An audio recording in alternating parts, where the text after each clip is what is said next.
Drove up Route 19 between Summersville and Birch River. Drove up Route 19 until I came to Muddlety Valley Road. Turned off on Muddlety Valley Road. Drove for about a mile or so. Turned off a dirt road. Drove between two massive ponds. Drove up a hill to a country house. It was fall of the year, it was brisk, chilly. And I walked up to the house and I knocked on the door, and his wife came to the door and I said, "Where's Sid?"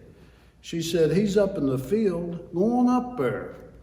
I walked up a little hill and I saw Sid and his dog. Sid was sitting on a rock and his dog was sitting right beside him.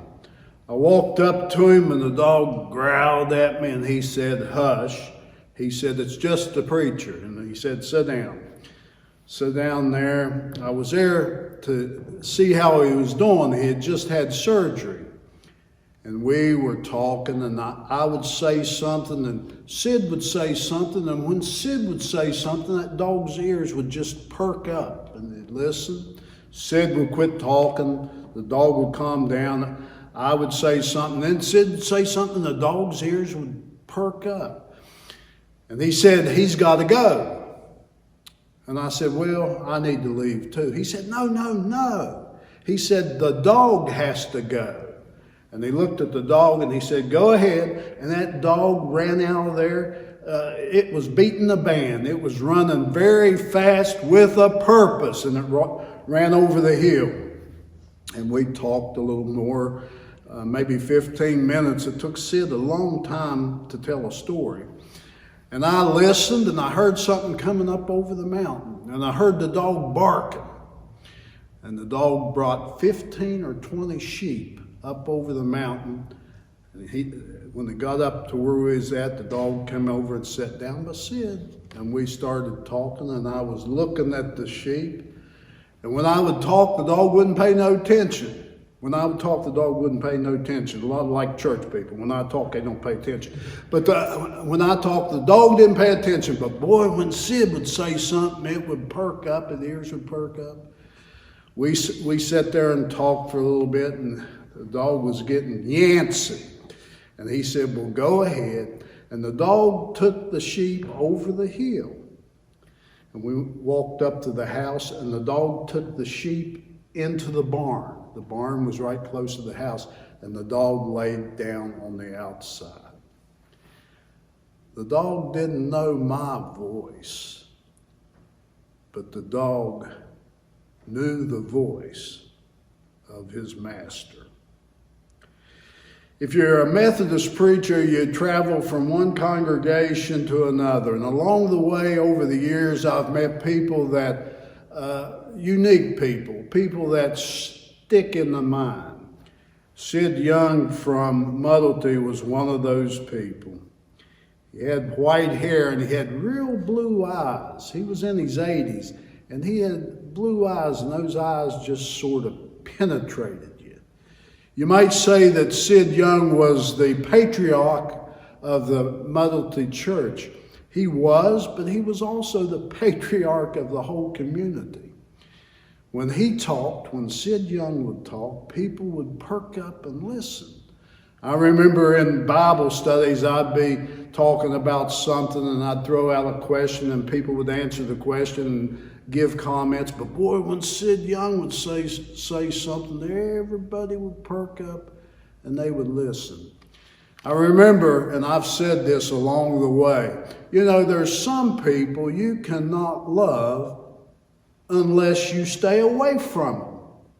You know what I'm talking about? The best way to love them is to stay away from them. First time I ever heard that, Sid Young said that. Another thing he said that I thought was really great at the time, he said, "It's not the things I don't understand in the Bible that bothers me.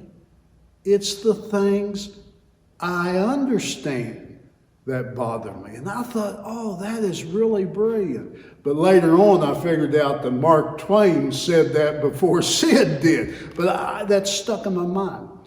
And another thing he said, Another thing he said, especially when people were speaking in a judgmental type of way, he would say, remember what Jesus told his disciples? Remember what he told his disciples? He looked at his disciples and he said, I have sheep you know not of. I have sheep you know not of. Jesus refers to himself as the good shepherd.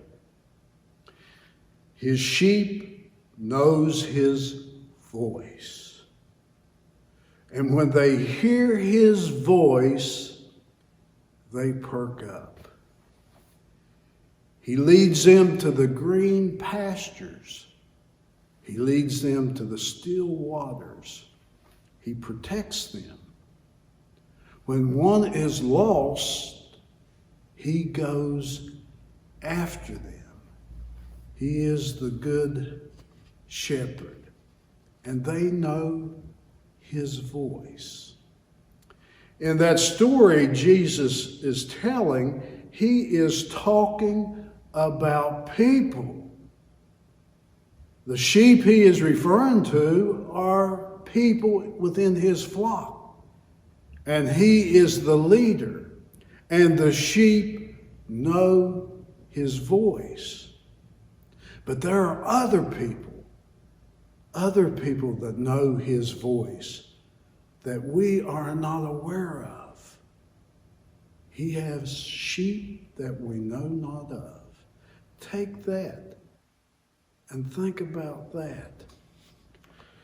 Probably one of the first stories I ever told, and probably the best story, one of the best stories I ever told, was a story about Wilbur.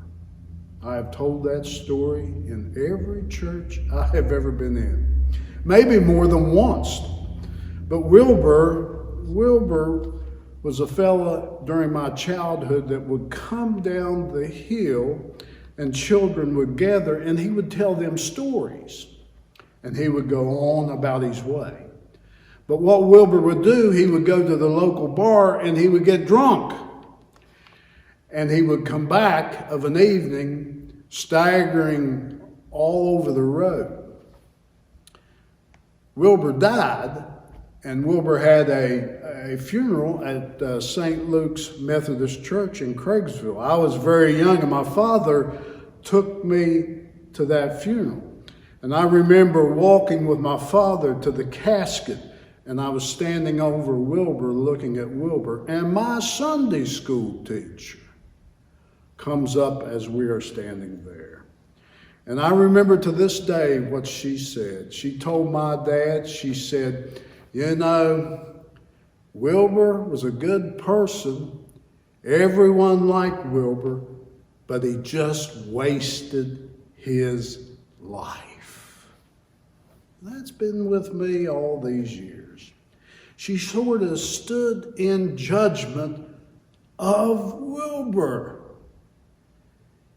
If that would happen today, I would hope, I would say, Jesus has sheep we know not of.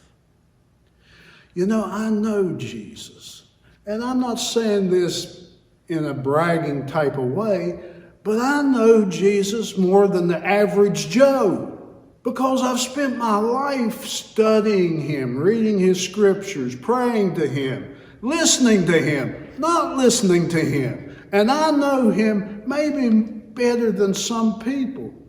But you know what? I don't know everything about him. You know what? Nobody knows everything about him. But I can say this, and I know this. However good you think Jesus is, however good you think he is so much better. Do you know his voice? Have you heard his voice? He is the good shepherd, and he loves his flock. But there are people, there are sheep of his we know not of. Thank you.